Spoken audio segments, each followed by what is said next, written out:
नमस्कार। किताब घर के अगले एपिसोड में आपका स्वागत है। आपके साथ मैं हूं विकी तिवारी। दोस्तों, अगर आप हमारे चैनल पर नए हैं, पहली बार आए हैं, तो सबसे पहले सब्सक्राइब करके बेल आइकन दबाना ना भूलें, जिससे हमारे आगे आने वाले हर वीडियो का नोटिफिकेशन सबसे पहले आपको मिले। इस वीडियो को अंत तक जरूर देखिएगा। दोस्तों, आज हम आपके सामने प्रस्तुत करने जा रहे हैं रानी नागफनी की कहानी की 10वीं कड़ी। होना बातचीत राजा से मुफतलाल की। अस्तभान ने आह भरकर कहा, मित्र, तरकीब एक के बाद एक असफल होती जाती है। किसने जाना था कि प्रपंचगिरी जैसे सिद्ध पुरुष भी पुलिस के चंगुल में फंस जाएंगे।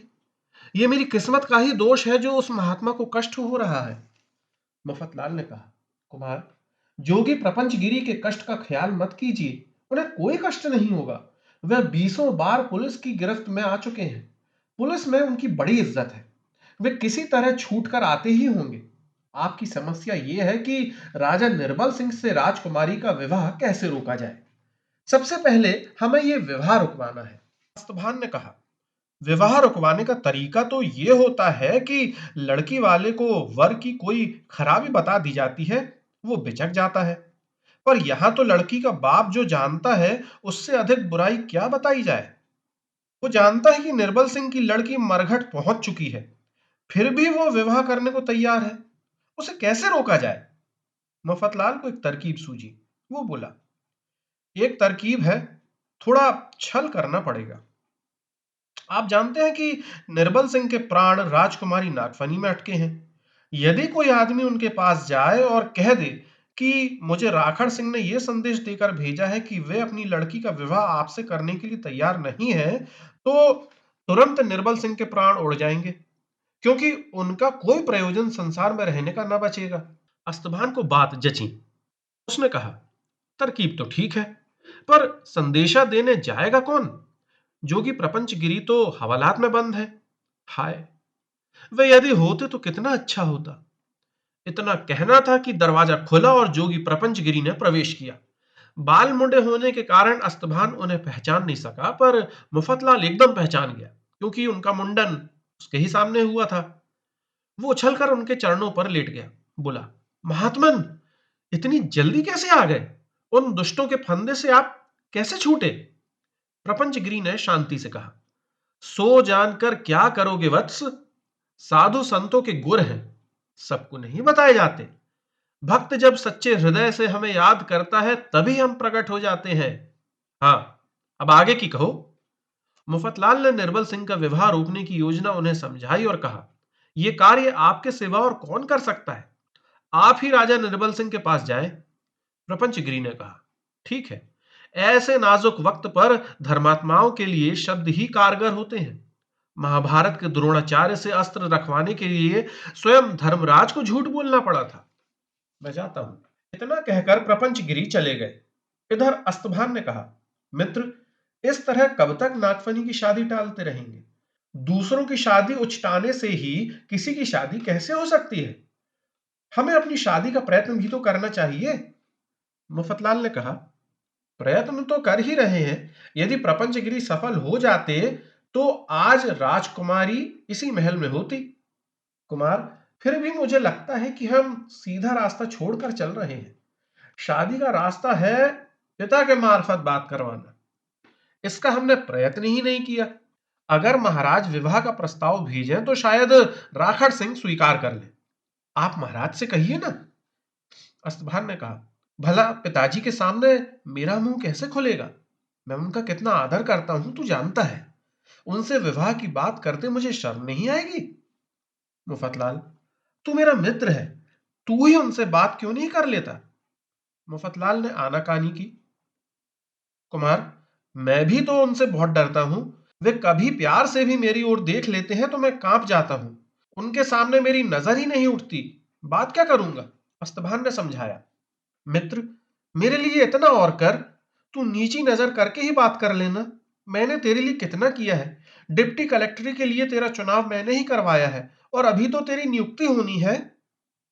मुफतलाल के सब ऐतराज इस मित्रतापूर्ण धमकी के सामने उड़ गए।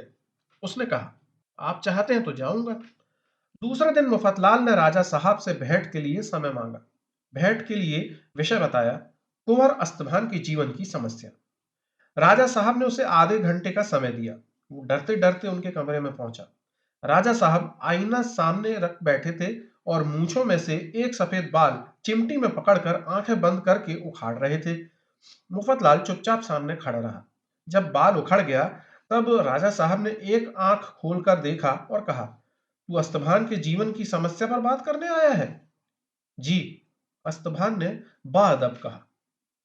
राजा साहब मूंछों में सफेद बाल खोजते हुए बोले, उसका बाप कौन है? मैं कि तू? जवाब दे। मैं कि तू? जी आप। फिर तू कौन होता है उसके जीवन की चिंता करने वाला? जी मैं उसका मित्र हूं। मित्र? मित्र क्या होता है? मेरी इतनी उम्र हो गई, मेरा तो कोई मित्र नहीं हुआ। आंख बंद करके उन्होंने झटके से एक बाल उखाड़ा। हाँ बोल, मित्र किसे कहते हैं? हम लोग बचपन के साथी हैं, साथ पढ़े हैं, पर साथ फेल तो नहीं हुए। वो फेल हो गया और तू पास। ये मेरा दुर्भाग्य है। दुर्भाग्य है। यानी मित्र वो जो बिगाड़े, उसे तूने ही तो बिगाड़ा है। शराब, जुआ, व्यभिचार सब तूने ही उसे सिखाया है। मुफतलाल सक पका गया। बड़ी विनय से बोला, जी मेरी क्या सामर्थ्य है जो इतने बड़े आदमी के लड़के को ये सब गुण सिखा सकूं? ये गुण तो उच्च कुल के आभूषण हैं। ये तो कुंवर के रक्त में ही विद्यमान थे। उन्होंने परंपरा से प्राप्त किए हैं। राजा साहब ने एक आंख खोलकर उसे देखा और मुस्कुराए। तू बातें करने में होशियार है। क्या बात करना चाहता है कुंवर के बारे में? बोल। जी मेरा निवेदन है कि वे अब जवान हो गए हैं। वो तो जन्म से ही जवान है। मेरा बेटा है, किसी कारकुन का थोड़े ही है। आपका कहना सत्य है। इसीलिए तो मेरी क्षुद्रमति के अनुसार उनका विवाह हो जाना चाहिए। तेरी क्षुद्रमति के अनुसार विवाह क्यों होगा? मेरी तीव्र बुद्धि के अनुसार क्यों नहीं होगा? जी हां, यही मेरा मतलब है। इसका क्या मतलब है? तेरी क्षुद्रमति और मेरी तीव्र बुद्धि बराबर है। मुफतलाल फिर सक पकाया। राजा साहब का ध्यान बाल उखाड़ने में लग गया, इसलिए वो जवाब देने से बच गया। बाल उखाड़कर उन्होंने उसे देखा और प्रसन्न हुए। बोले, विवाह होना है तो हो जाएगा। जल्दी हो जाना चाहिए। जल्दी हो जाएगा? इसी वक्त हो सकता है। किससे होगा? इसी लड़की से। राजा राखड़ सिंह की राजकुमारी नागफनी से होना चाहिए। क्यों? उससे ही क्यों? राजा ने एक आंख खोलकर फिर देखा और मुफतलाल फिर सक पका गया। खांस कर हिम्मत जुटाई और बोला, उनसे राजकुमार का प्रेम है। राजा खिलखिलाकर हंसे। बोले, प्रेम? प्रेम कैसे कहते हैं? वे एक दूसरे को चाहते हैं। क्यों चाहते हैं? एक बाल और उखाड़ा। इसलिए कि चाहते हैं। मुफतलाल घबराकर बोला, वे एक दूसरे के पास जाना चाहते हैं। एक दूसरे के बिना जी नहीं सकते। क्यों नहीं जी सकते? क्योंकि प्रेम है। और अभी तक कैसे जी रहे हैं? उन्हें उम्मीद है कि उनका विवाह हो जाएगा। अच्छा तो हो जाएगा, पर कैसे होगा? आप राजा राखड़ सिंह के पास विवाह का प्रस्ताव भेजें। राजा ने बाल उखाड़ना बंद कर लिया और मूछें उमेटना शुरू कर दिया। चेहरा तमतमा उठा। गुस्से से बोले, तू अपनी अक्ल क्या जंगल में घास चरने भेजकर फिर यहां आया है? मैं लड़के वाला हूं। क्या मैं पहले प्रस्ताव करूंगा? मेरी 7वीं पीढ़ी में हमारे एक पूर्वज ने लड़के की शादी के लिए अपनी तरफ से बात चलाई थी, लेकिन पहले अपने हाथ से अपनी नाक काट कर रख ली थी। मुझे नाक नहीं खोना। पहले राखड़ सिंह को प्रार्थना करनी चाहिए। मैं उस पर विचार करूंगा। मुफतलाल ने कहा, देर होने से कुंवर की जान जाने का डर है। राजा बोले, मर जाने दो। ऐसे लड़के का ना होना अच्छा जो बाप से पहले शादी की बात करवाए। मुफतलाल वहां से भागने का मौका खोजने लगा। राजा ने कहा, राखड़ सिंह से कहो कि वो मेरे पास प्रार्थना भिजवाए। साथ ही ये भी खबर भिजवाए कि कितना रुपया देगा। इतना कहकर राजा ने निजी सचिव को बुलाया और कहा, कुंवर पर जितना खर्च हुआ है उसका हिसाब तुमने रखा है? बताओ। सचिव ने एक बही उठाई और जोड़ करने लगा। थोड़ी देर बाद बोला, जी हिसाब हो गया।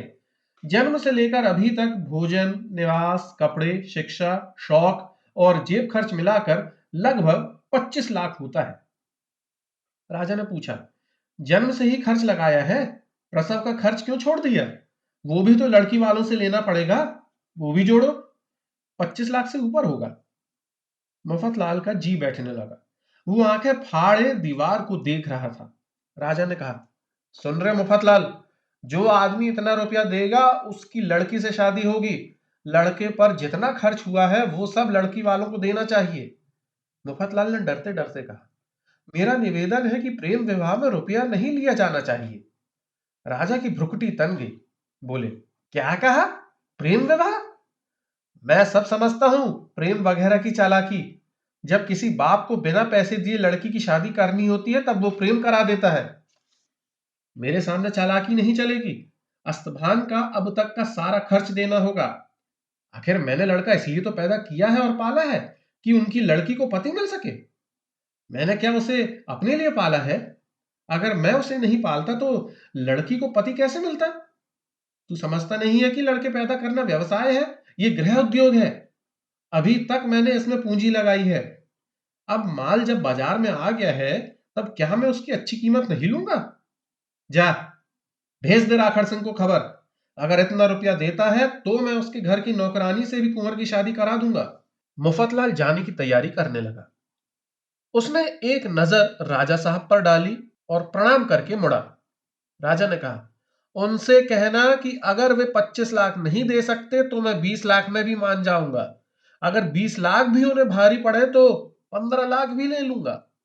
अगर 15 लाख की भी उनकी हैसियत नहीं हो तो मैं 10 लाख में भी मान जाऊंगा, मगर 10 लाख से एक कौड़ी कम नहीं लूंगा। समझ गया? जा। मुफतलाल चल दिया और राजा दर्पण सामने रखकर मूंछ में सफेद बाल खोजने लगे। हमारा ये वीडियो आपको कैसा लगा हमें कमेंट करके जरूर बताइएगा। इसके साथ ही हमें लाइक कीजिए, शेयर कीजिए, सब्सक्राइब कीजिए और हाँ, बेल आइकन दबाना बिल्कुल मत भूलें, जिससे हमारे आगे आने वाले हर वीडियो का नोटिफिकेशन सबसे पहले आपको मिले। अपने अगले एपिसोड के साथ हम जल्द ही हाजिर होते हैं। तब तक के लिए नमस्कार।